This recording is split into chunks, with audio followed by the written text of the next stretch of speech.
Indian ആർമിയിൽ ഒരു സ്ഥിര നിയമനം ആഗ്രഹിക്കുന്ന ഉദ്യോഗാർത്ഥികൾക്ക് അഗ്നിവീറോ അങ്ങനെയുള്ള പോസ്റ്റിങ്ങോ അല്ല, സ്ഥിരമായിട്ട് പെർമനന്റ് കമ്മീഷനിൽ ഒരു ജോലി ആഗ്രഹിക്കുന്ന ഉദ്യോഗാർത്ഥികൾക്ക് പരീക്ഷയൊന്നും കൂടാതെ ജസ്റ്റ് ഒരു ഇൻ്റർവ്യൂവിൻ്റെ അടിസ്ഥാനത്തിൽ പുതിയൊരു റിക്രൂട്ട്മെൻറ്റ് ഇപ്പോൾ ക്ഷണിച്ചിട്ടുണ്ട്.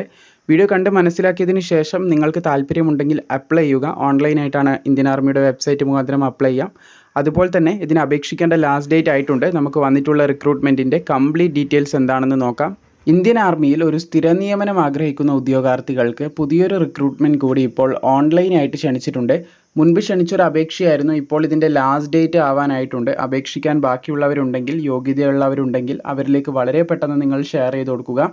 ഇന്ത്യൻ ആർമിയുടെ TGC കോഴ്സിലേക്ക് ജാൻ 2025 കോഴ്സിലേക്കാണ് ഇപ്പോൾ അൺമേരിഡ് ആയിട്ടുള്ള മെയിൽ കാൻഡിഡേറ്റ്സിൽ നിന്ന് അപേക്ഷ സ്വീകരിച്ച് തുടങ്ങിയിട്ടുള്ളത്. ഇന്ത്യൻ മിലിറ്ററി അക്കാഡമി IMA ഡെറാഡൂണിലേക്കാണ് പുതിയ റിക്രൂട്ട്മെൻറ്റ് ഇപ്പോൾ ക്ഷണിച്ചിട്ടുള്ളത്. പെർമനൻറ്റ് കമ്മീഷനാണ് ഇന്ത്യൻ ആർമിയിൽ, അതായത് സ്ഥിര നിയമനമാണ്, അഗ്നിവീറൊന്നുമല്ല. നിങ്ങൾക്ക് പെൻഷനും ബാക്കിയുള്ള ആനുകൂല്യങ്ങളും എല്ലാം ഇതിൽ നിന്ന് ലഭിക്കുന്നതായിരിക്കും. അപേക്ഷിക്കാൻ ആവശ്യമായിട്ടുള്ള പ്രായപരിധിയും ബാക്കിയുള്ള ഡീറ്റെയിൽസ് ഒക്കെ നോക്കുകയാണെങ്കിൽ 20 വയസ്സ് മുതൽ 27 വയസ്സ് വരെയുള്ള ഉദ്യോഗാർത്ഥികൾക്ക് ഈ തസ്തികയിലേക്ക് അപേക്ഷിക്കാൻ സാധിക്കുന്നതാണ്. 1 ജാനുവരി 2025 എന്ന തീയതിയെ അടിസ്ഥാനപ്പെടുത്തിയാണ് ഇതിൻ്റെ പ്രായം കണക്കാക്കുന്നത്. കൃത്യമായി പറയുകയാണെങ്കിൽ 2 ജാൻ 1998 അതുപോലെ തന്നെ 1 ജാനുവരി 2005 ഈ ഒരു ഡേറ്റിലും ഇതിൻ്റെ ഇടയിലും ജനിച്ചവർക്ക് അപ്ലൈ ചെയ്യാൻ സാധിക്കും. അപേക്ഷിക്കാനായിട്ടുള്ള വിദ്യാഭ്യാസ യോഗ്യത നോക്കുകയാണെങ്കിൽ ഇവിടെ കാണാൻ സാധിക്കും candidate who have passed engineering ഡിഗ്രിയാണ് പറഞ്ഞിട്ടുള്ളത്. എഞ്ചിനീയറിംഗ് ഡിഗ്രി കോഴ്സ് പാസ്സായിട്ടുള്ളവർക്ക് അപേക്ഷിക്കാം. Or are in the final year of engineering degree course are eligible to apply. Candidate studying in the final year of engineering degree course should be able to submit proof of passing engineering degree examination along with mark sheet of all semester and year by 1 January 2025. അവസാന വർഷം പഠിക്കുന്ന ഉദ്യോഗാർത്ഥികൾ ഈ ഒരു ഡേറ്റിന് മുൻപാകും, അതായത് ഈ ഒരു ഡേറ്റിൽ നിങ്ങളുടെ സർട്ടിഫിക്കറ്റ് ഹാജരാക്കാൻ പറ്റുന്നതാണെങ്കിൽ അവസാന വർഷ വിദ്യാർത്ഥികൾക്ക് അപേക്ഷിക്കാൻ സാധിക്കും. പിന്നെ പാസ്സായിട്ടുള്ളവർക്കും അപേക്ഷിക്കാം. ഏതൊക്കെയാണ് എഞ്ചിനീയറിംഗ് ഡിഗ്രി കോഴ്സ് എന്ന് നമുക്ക് മുന്നോട്ടേക്ക് നോക്കാം. ഇവിടെ നിങ്ങൾക്ക് കാണാൻ സാധിക്കും ഏതൊക്കെ സ്ട്രീമിലാണ് ഇപ്പോൾ അപേക്ഷ ക്ഷണിച്ചിട്ടുള്ളതെന്ന്. സിവിൽ വന്നത് നിങ്ങൾക്ക് കാണാൻ സാധിക്കുന്നതാണ്. സിവിലിൽ തന്നെ സിവിൽ, അതുപോലെ തന്നെ ബിൽഡിംഗ് കൺസ്ട്രക്ഷൻ ആൻഡ് ടെക്നോളജി വന്നിട്ടുണ്ട്. അപ്പോൾ അതിൻ്റെ ഇക്വലൻ്റ് ആയിട്ടുള്ള സ്ട്രീം ഇവിടെ നിങ്ങൾക്ക് കാണാൻ സാധിക്കും. അതായത് ഇതുള്ളവർക്കും അപേക്ഷിക്കാൻ സാധിക്കും. Civil engineering, structural engineering, building engineering and construction, building and construction technology, civil and rural engineering, civil engineering and planning, അങ്ങനെ ഒരുപാടധികം വന്നിട്ടുണ്ട്. ഓരോന്ന് പറഞ്ഞു പോവുകയാണെങ്കിൽ ഒരുപാട് സമയമെടുക്കും. അപ്പോൾ നിങ്ങൾക്ക് ഇക്വലൻ്റ് ആയിട്ടുള്ള ഇതിൽ ഏതെങ്കിലും ഒരു യോഗ്യത ഉണ്ടോ എന്ന് ജസ്റ്റ് പതിയെ സ്ക്രോൾ ചെയ്ത് പോകാം. അപ്പോൾ നിങ്ങൾ പഠിച്ച സ്ട്രീം നിങ്ങൾക്ക് ഒറ്റയടിക്ക് സ്ട്രൈക്ക് ചെയ്യും, അതായത് കാണുമ്പോൾ തന്നെ പെട്ടെന്ന് സ്ട്രൈക്ക് ചെയ്യുന്നതായിരിക്കും. അപ്പോൾ ഇതിൽ ഏതെങ്കിലും ഒന്നുണ്ടോ നോക്കുക. എൻവിറോൺമെൻറ്റൽ സയൻസ് ആൻഡ് ടെക്നോളജി, അങ്ങനെയുള്ള എല്ലാ സ്ട്രീമും ഇവിടെ പറയുന്നുണ്ട്. പിന്നെ അടുത്തതായിട്ട് വന്നിട്ടുള്ളത് കമ്പ്യൂട്ടർ സയൻസ് ആണ്.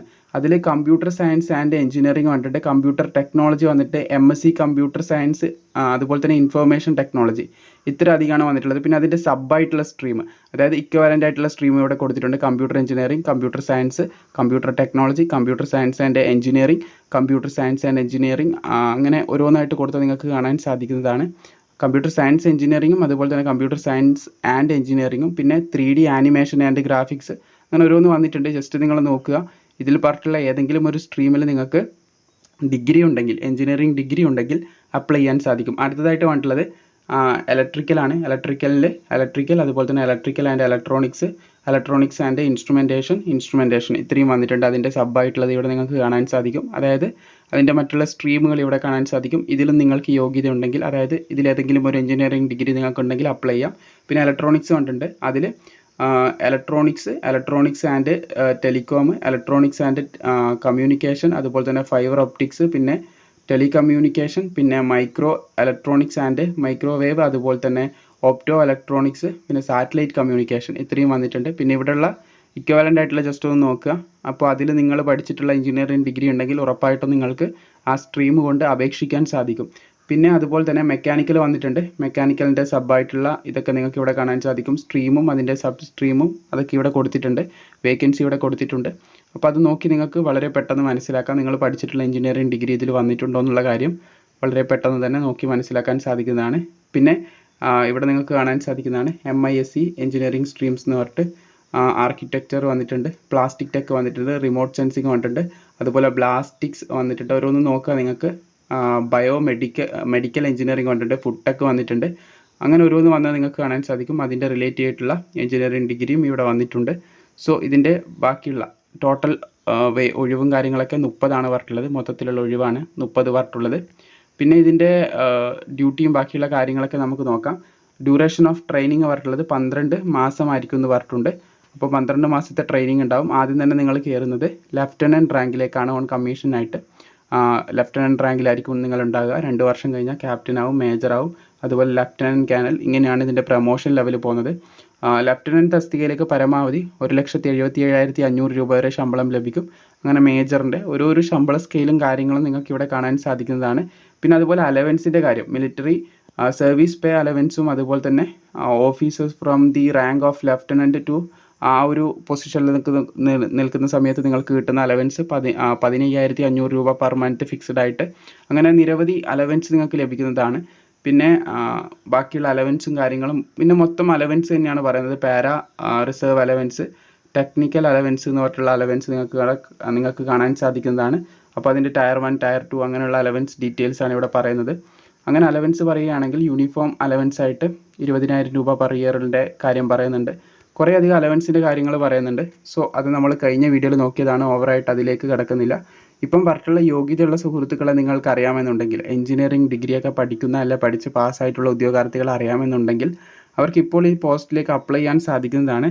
അപേക്ഷ തുടങ്ങിയിട്ടുള്ള നിങ്ങൾക്ക് കാണാൻ സാധിക്കുന്നതാണ്. 10 ഏപ്രിൽ 2024 തുടങ്ങി 9 മെയ് 2024 വരെയാണ് ഇതിന് അപേക്ഷിക്കാൻ സാധിക്കുന്നത്. സോ വളരെ പെട്ടെന്ന് താല്പര്യമുള്ള യോഗ്യതയുള്ള എല്ലാവരും തന്നെ അപ്ലൈ ചെയ്യാനായിട്ട് ശ്രമിക്കുക. വളരെ നല്ലൊരു അവസരമാണ് ഇപ്പോൾ ക്ഷണിച്ചിട്ടുള്ളത്. സോ മാക്സിമം ഷെയർ ചെയ്ത് കൊടുക്കുക. സംശയങ്ങൾ നിങ്ങൾക്ക് താഴെ കമൻറ്റ് ബോക്സിൽ ചോദിക്കാം. നോട്ടിഫിക്കേഷനും അതുപോലെ അപ്ലൈ ചെയ്യാനുള്ള ലിങ്കും താഴെ ഡിസ്ക്രിപ്ഷനിൽ നിങ്ങൾക്ക് കൊടുത്തിട്ടുണ്ട്. സോ ഇതിന് എക്സാമോ കാര്യങ്ങളോ അല്ല പറയുന്നത്, ഷോർട്ട് ലിസ്റ്റിംഗ് ഓഫ് ആപ്ലിക്കേഷൻസ് ആണ് പറയുന്നത്.